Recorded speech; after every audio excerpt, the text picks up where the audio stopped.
بسم اللہ الرحمن الرحیم۔ شروع اللہ کے نام سے جو بڑا مہربان اور رحم فرمانے والا ہے۔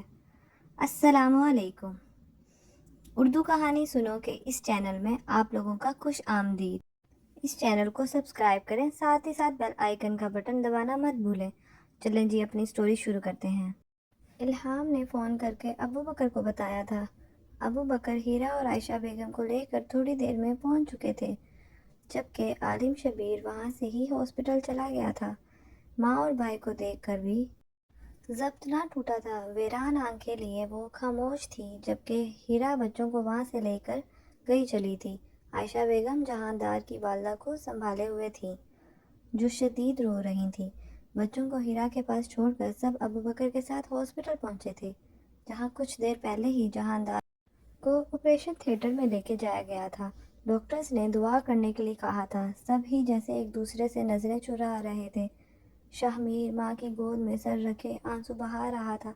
کون کہتا ہے مرد نہیں روتا؟ مرد بھی روتا ہے جب بات جان سے پیارے رشتوں کی آتی ہے۔ عائشہ بیگم مسلسل تسبیح کر رہی تھی، جبکہ ایک طرف جہاندار کے والد گہری سوچوں میں بیٹھے تھے۔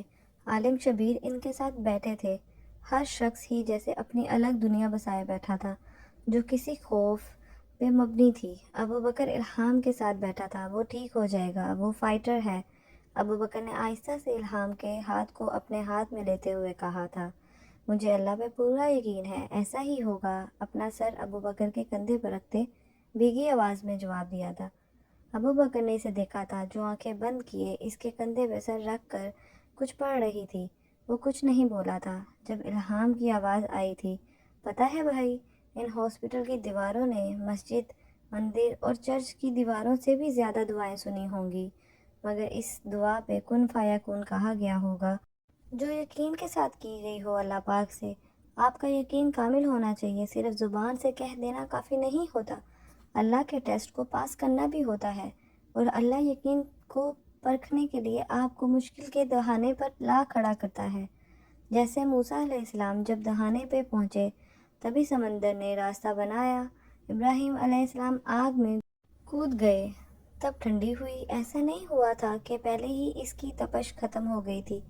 تو جو امتحان میں پاس ہو جاتے ہیں، انہی کے لیے اللہ تعالیٰ راستے بنائے جاتے ہیں۔ میں بھی دہانے پہ ہوں، یقین چھوڑ دوں گی تو فیل ہو جاؤں گی، اور مجھے فیل نہیں ہونا ہے۔ مجھے اللہ پہ یقین کر کے اس ٹیسٹ کو پاس کرنا ہے۔ مجھے اسے بتانا ہے کہ مجھے اس پہ کامل یقین ہے۔ الہام نے آنکھیں بند کیے ہی یہ باتیں ابو بکر سے کہی تھیں، اور ابو بکر حیرانی سے اپنی چھوٹی بہن کو دیکھ رہا تھا۔ وہ سمجھدار تو پہلے بھی تھی، اب مضبوط بھی ہو گئی تھی، اور مجھے یقین ہے اللہ تمہیں کبھی اس امتحان میں فیل نہیں ہونے دے گا۔ ابو بکر نے یہ کہتے اس کے سر پہ پیار کیا تھا۔ وقت تو جیسے گزر ہی نہیں رہا تھا۔ اندر کی صورتحال سے سب بے خبر تھے، البتہ سب کی دعاؤں میں مزید شدت آتی جا رہی تھی۔ ٹائم کے ساتھ ساتھ ابو بکر نے کوشش کی تھی کہ سب سے زیادہ کچھ نہیں تو چائے پی لیں، مگر کسی نے حامی نہیں بھری تھی۔ سب دروازے پہ نظریں جمائے تھے۔ 3 گھنٹے کے طویل انتظار کے بعد ڈاکٹر باہر آئے تھے۔ ڈاکٹر جہاندار کے والد کی طرف بڑھتے ہوئے، اللہ کے کرم سے آپریشن کامیاب ہو گیا ہے۔ گولی کندھے پہ لگی ہے، جس کی وجہ سے خون کافی بہہ گیا تھا۔ گولی نکال تو لی گئی ہے، اب وہ خطرے سے باہر ہے، جلدی ہوش میں آ جائیں گے۔ ڈاکٹر نے نہایت احترام سے ان سب کو آگاہ کیا تھا، کیونکہ وہ سرجری سے پہلے ان سب سے مل چکے تھے۔ ڈاکٹر کے الفاظ جیسے سب کی جان میں جان آئی تھی۔ جہاندار کی والدہ نے عائشہ بیگم کو گلے لگایا تھا، جبکہ شاہمیر ابو بکر کے گلے لگا تھا، اور الہام کے آنسو نہیں تھم رہے تھے۔ وہ پاس ہو گئی یقین کے امتحان میں۔ بہت شکریہ ڈاکٹر، بہت بہت شکریہ۔ کیا ہم مل سکتے ہیں؟ ان کے چہرے پہ جیسے سکون اترا تھا، ایک ایک کر کے۔ فی الحال پیشنٹ کو آرام کی سخت ضرورت ہے۔ ڈاکٹر یہ کہہ کر چلے گئے تھے، اور وہ عالم شبیر کے گلے لگے تھے۔ جہاندار کو ہوش میں آنے کے بعد روم میں شفٹ کر دیا گیا تھا۔ سب باری باری اس سے ملے تھے، اور اب بھی وہ دوائیوں کے زیر اثر غنودگی میں تھا، اس لیے کوئی اس سے بات نہیں کر پایا تھا۔ رات ہونے کے باعث ابو بکر اور شامی نے سب کو زبردستی واپس بھیج دیا تھا گھر، اور خود اس کے پاس رکے تھے۔ الہام نے جاتے ہوئے ان دونوں کو سختی سے کھانا پینا کھانے کی ہدایت دی تھی۔ آپ کے شوہر نے جس حساب سے آج مجھے رلایا ہے نا، میں تو 5-6 برگرز آرام سے ہی کھا لوں گا۔ شامیر نے الہام کے پیچھے سے یہ کہا تھا، جس پہ ابو بکر کی تو ہنسی ہی نکل آئی تھی۔ ہاں، آپ کے تو کچھ لگتے ہی نہیں نا، صرف میرے ہی وہ شوہر ہیں۔ الہام پیچھے مڑ کر مسکرا کر جواب دیتے ہوئے پھر آگے مڑ کر چلنے لگی تھی۔ باقی سب اس سے آگے چل رہے تھے۔ اچھا شامیر، تم اندر جاؤ، میں ان کو باہر تک چھوڑ کر کچھ کھانے کا بندوبست کر کے لاتا ہوں۔ ابو بکر شامیر سے کہہ کر سب کے پیچھے گیا تھا۔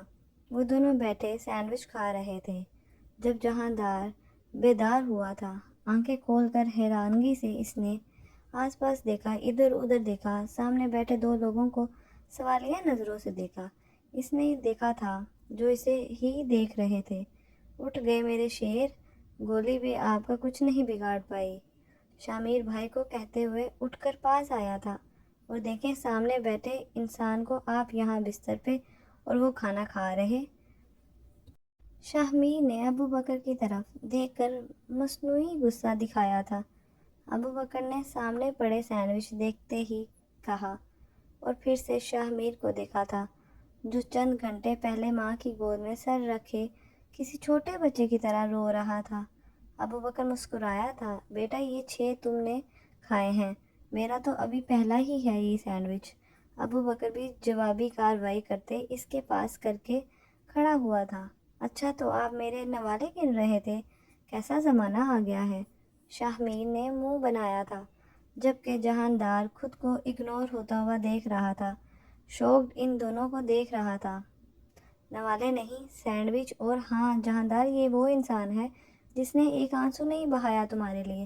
ابو بکر نے شامیر کی طرف دیکھ آنکھ دباتے جہاندار سے کہا تھا، بھائی جھوٹ بول رہے ہیں، میری تو جان ہی نکل گئی تھی، میں وہ وقت سوچنا بھی نہیں چاہتا۔ آخری بات کہتے اس کی آواز بھیگی تھی۔ ابو بکر نے مسکرا کر اس کے بال خراب کیے تھے۔ جہاندار دونوں کو دیکھ کر ہنسا تھا، تو گویا وہ ایک طوفان پار کر آیا ہے اپنے اپنوں کے پاس۔ الہام گھر پہنچی تو ہیرا بچوں کو سلا دیا ہوا تھا۔ ہیرا رات الہام کے پاس ہی رکی ہوئی تھی۔ کتنی ہی دیر وہ دونوں رات کو باتیں کرتی رہی تھیں، وہ دوستیں جو دکھ سکھ میں ہمیشہ ایک دوسرے کے ساتھ ہوتی تھیں۔ صبح الہام نے مما اور بابا کے ہاتھ ناشتہ بھجوا دیا تھا اور شام میں بچوں کو ساتھ لے کے جانے کا سوچا تھا۔ عمر نے گزرے دن کو لے کر کوئی سوال نہیں کیا تھا۔ شامیر گھر آ کر ناشتہ کر کے سو گیا تھا کیونکہ شام میں اسے الہام اور بچوں کو ہاسپٹل لے کے جانا تھا۔ ابو بکر آ کر ہیرا کو واپس لے گیا تھا۔ شام میں شامیر الہام، عمر اور فاطمہ کو ہاسپٹل لے کر گیا ہوا تھا۔ روم میں داخل ہوتے ہی عمر باپ کی طرف بھاگا تھا اور جہاندار کے کندھے پہ بینڈیج دیکھ کر پریشان ہو گیا تھا۔ بابا آپ بیٹ مین سے فائٹ کر رہے تھے تو آپ کو لگ گئی گولی؟ اس نے ماں کے بتائے ہوئے تصدیق باپ سے کروانی چاہی تھی۔ جہاندار نے سر ہاں میں ہلایا تھا۔ تو کیا آپ نے بیٹ مین کو مار دیا؟ پھر سے سوال کیا تھا۔ ماما نے عمر کو اٹھا کر جہاندار کے بیڈ پہ بٹھایا تھا۔ جی میں نے مار دیا میرے بچے۔ جہاندار نے اس کا ہاتھ پکڑ کر چوما تھا اور اس نے اپنے چھوٹے سے بیٹے کی آنکھوں میں اپنے لیے تحسین اور فکر دیکھی تھی کہ جیسے کہہ رہا ہو کہ اس کے بابا سپر ہیرو ہیں۔ تبھی اس نے نظر اٹھا کر الہام کو دیکھا تھا جو مما کے پیچھے فاطمہ کو اٹھائے خاموش کھڑی تھی۔ وہ لڑکی جس سے وہ محبت کرتا تھا، جس کے یقین کی بنا پہ وہ موت کے منہ سے بھی واپس آ گیا تھا، وہ لڑکی جس کے سامنے دنیا کی ہر خوبصورت لڑکی مانند ہی پڑ جائے، وہ لڑکی جو اس کی بیوی کے عہدے پر فائز تھی۔ فاطمہ نے منہ سے آواز نکالی تھی جس پہ جہاندار کی توجہ اس کی طرف گئی تھی، جو جہاندار کے پاس جانے کے لیے ہاتھ پھیلا رہی تھی، اور جہاندار نے اپنا سلامت کندھے والا بازو پھیلا کر الہام کو اسے دینے کو کہا تھا، جس پہ سب نے اسے منع کر دیا تھا اور اپنی بیٹی کے لیے پھیلایا گیا اپنا ہاتھ اس نے پیچھے کر لیا ہوا تھا۔ ماما بابا چائے کا کہہ کر باہر چلے گئے تھے۔ عمر باپ کے ساتھ سر لگائے خاموشی سے بیٹھا تھا، جبکہ فاطمہ اب بھی اس کے پاس جانے کی ضد کر رہی تھی کیونکہ وہ چھوٹی تھی نا۔ کیسے ہیں آپ؟ الہام نے بیڈ کے پاس رکھی کرسی پر بیٹھتے ہوئے سوال کیا تھا۔ آپ کے سامنے ہوں، آپ کیسی ہیں؟ جہاندار نے جواب دے کر آگے سے سوال کیا تھا۔ آپ کے سامنے تو ہوں، مسکرا کر جواب دے دیا تھا۔ آپ کا اللہ پہ یقین، مجھے صحیح سلامت لے آیا ہے آپ کے پاس دوبارہ سے، جہاندار نے آنکھوں میں ایک چمک لیے الہام سے کہا تھا، جس کے جواب میں الہام مسکرائی تھی۔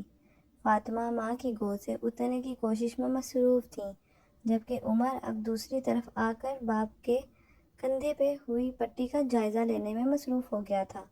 عمر کو خود کے لیے فکر مند دیکھ کر جہاندار مسکرایا تھا اور الہام کو کہہ کر سامنے موجود LED آن کروا کر کارٹون چینل لگوایا تھا تاکہ عمر کی توجہ ڈائیورٹ ہو سکے، اور اب عمر کارٹون دیکھنے میں مصروف ہو چکا تھا۔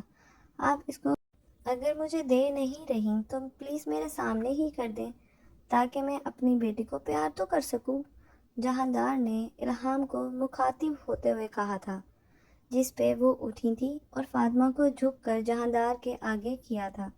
جہاندار نے اپنی بیٹی کا گال چومتے ہوئے اور ساتھ ہی الہام کے سر کو اپنے ہاتھ سے ذرا سا آگے کر کے اس کے سر پر پیار کیا تھا۔ اس کی خوشبو نے آج بھی راحت دی تھی اور پھر سے وہ بیٹی کی طرف متوجہ ہو گیا تھا، جبکہ الہام اب بھی جیسے اس کے زیر اثر تھی۔ اب فاطمہ اپنے ننھے ہاتھوں سے اس کے چہرے کو چھو رہی تھی اور پھر اس نے اس کے بال پکڑے تھے۔ جب الہام نے اس کو پیچھے کر لیا تھا، کل کا آیا طوفان گزر چکا تھا، زندگی پھر سے خوبصورت ہو گئی تھی۔ جہاندار واپس گھر شفٹ ہو چکا تھا۔ شام میں ابو بکر جہاندار سے ملنے آیا تھا۔ بچے دادا دادی کے ساتھ گارڈن ایریا میں موجود تھے اور کھیل رہے تھے۔ الہام ابو بکر کے ساتھ بیٹھی تھی، جبکہ جہاندار بیڈ کے ساتھ ٹیک لگائے بیٹھا تھا۔ تبھی کمرے کا دروازہ نوک کر کے شاہ میر فاطمہ کو اٹھائے اندر آیا تھا اور آ کر بلند آواز میں سلام کیا تھا۔ ابو بکر اٹھ کر اس سے گلے ملا تھا، جبکہ فاطمہ حیرانی سے دونوں کو دیکھ رہی تھی۔ بھائی، اس سے فیصلہ نہیں ہو رہا کہ چاچو زیادہ ہینڈسم یا ماموں؟ اس کے چہرے کو دیکھتے شاہ میر نے ابو بکر سے کہا تھا، جس پہ کمرے میں موجود سبھی لوگ ہنسے تھے۔ ابھی میں سامنے نہیں ہوں، ورنہ تو تم دونوں کو وہ دیکھتی بھی نہ، جہاندار فوراً بولا تھا، جس پہ ابو بکر اور شاہ میر کی آنکھیں کھلی کی کھلی رہ گئی تھیں، جبکہ پاس کھڑی الہام نے دل ہی دل میں تینوں کی نظر اتاری تھی۔ سامنے موجود تینوں مرد شکل و صورت کے ساتھ ساتھ عمل میں بھی لاجواب تھے۔ اچھا جوک تھا۔ بھابھی چائے پلا دیں، آج بہت تھک گیا ہوں، جہاندار کو جواب دے کر ساتھ ہی شاہ میر نے الہام سے کہا تھا، کیونکہ وہ آفس سے گھر آ کر سیدھا جہاندار سے ملنے آیا تھا۔ فاطمہ اب شاہ میر سے ابو بکر کے پاس جا چکی تھی، جو اب صوفے پہ بیٹھے اسے گود میں لیے اس کے ننھے ہاتھوں سے کھیل رہا تھا۔ اب شادی کر لیں آپ بھی، تاکہ چائے بنانے والی تو آ جائے، ابو بکر نے فاطمہ کے ساتھ کھیلتے کہا تھا۔ چائے کے لیے میں پھر بھی بھابھی سے کہوں گا، شاہ میر نے فوراً سے پہلے جواب دیا تھا، جس پہ الہام مسکراتی ہوئی تھی۔ واہ، اپنی بیوی کی اتنی بچت، واہ جی واہ، ابو بکر پھر سے بولا تھا، جبکہ جہاندار ان دونوں کی باتوں کو انجوائے کر رہا تھا، جبکہ الہام چائے بنانے جا چکی تھی کچن میں۔ رات میں الہام فاطمہ کو اٹھائے کمرے میں آئی تھی، جہاں مما جہاندار کے ساتھ بیٹھی تھی۔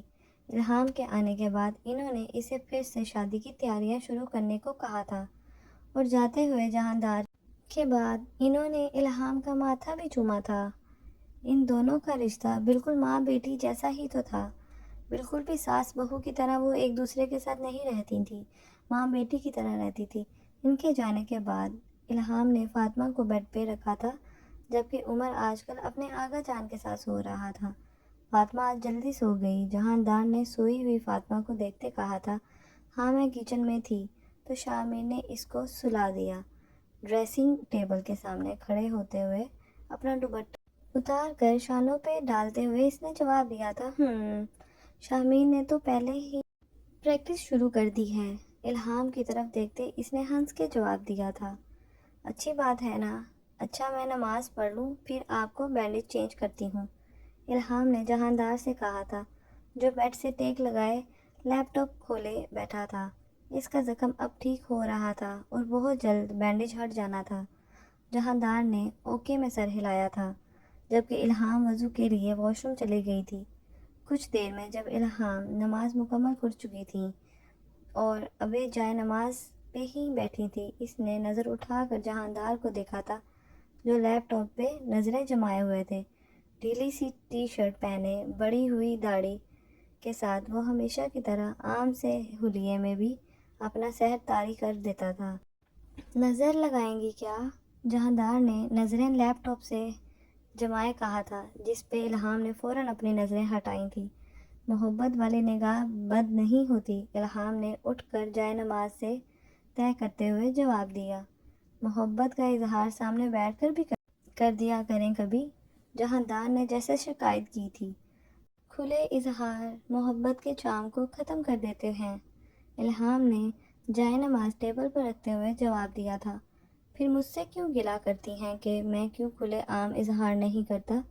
جہاندار نے اسے یاد کروایا تھا، کیونکہ عورت اور مرد میں فرق ہوتا ہے۔ عورت کی محبت کھلے عام اظہار سن کر اور بڑھتی ہے، کیونکہ عورت فطری طور پہ یہ ہمیشہ انسیکیور ہی ہوتی ہے، اسے ہمیشہ الفاظ چاہیے ہوتے ہیں، جبکہ مرد کو ہمیشہ الگ طرح کا اظہار چاہیے ہوتا ہے، کبھی عام لفظوں میں، کبھی ڈکا چھپا، کبھی عورت کے عمل میں، کبھی عورت کا اس کے لیے سجنے سنورنے میں۔ بات کرتے ہوئے وہ فرسٹ ایڈ باکس لے کر جہاندار کے پاس آ کر کھڑی ہوئی تھی، جو اسے بات کرتا دیکھ رہا تھا۔ آہا، واہ، آپ نے تو پورا تجزیہ کیا ہوا ہے۔ آئی ایم امپریسڈ، جہاندار بولا تھا۔ تھینک یو کہتے ہوئے اب وہ جہاندار کی شرٹ کندھے سے نیچے کر کے بینڈیج اتار رہی تھی، جبکہ جہاندار کی نظر اس کے چہرے پہ تھی، جو بینڈیج اترتے شکلیں بنا رہی تھی۔ آپ کو پتہ ہے، الہام نے اس کو بولا، یہ سوالیہ نظروں سے اسے دیکھ رہا تھا۔ محبوب کا لمس بھی شفا کا کام کرتا ہے۔ سامنے جب محبت کرنے والا ہو نا تو درد کم ہوتا ہے۔ الہام نے اس کی بات سن کر پلکیں گرائی تھیں، اور اب تو زخم بھی پہلے سے بہتر، تو درد نہیں ہوتا، آپ آرام سے کریں، جہاندار نے اسے مزید کہا تھا، جس پہ وہ پھر سے اپنے کام میں لگ گئی تھی۔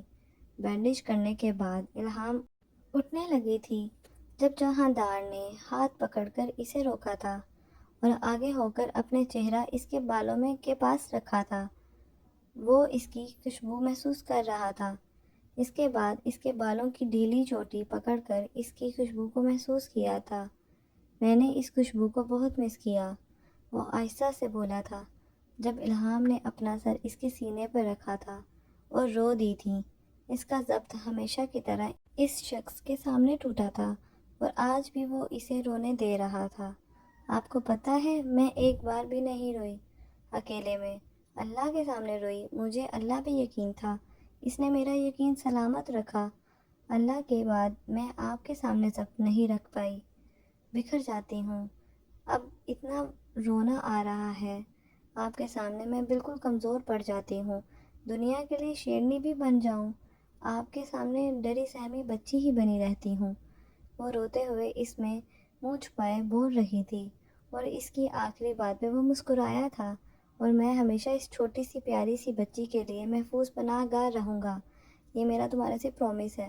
محبت سے اس کے بال سہلاتے جہاندار نے جواب دیا تھا، اور آپ مجھ سے روز اظہار محبت بھی کیا کریں گے، پرومس کریں، جہاندار کے سینے میں منہ دبائے اس نے فرمائش کی تھی، جس پہ جہاندار نے کہکا لگایا تھا۔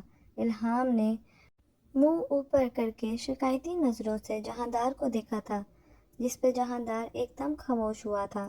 الہام، میں اظہار نہ بھی کر پایا تو روز تب بھی میں آپ سے ہی محبت کروں گا، ہمیشہ ہمیشہ، میرے لیے محبت کا مطلب ہی الہام ہے۔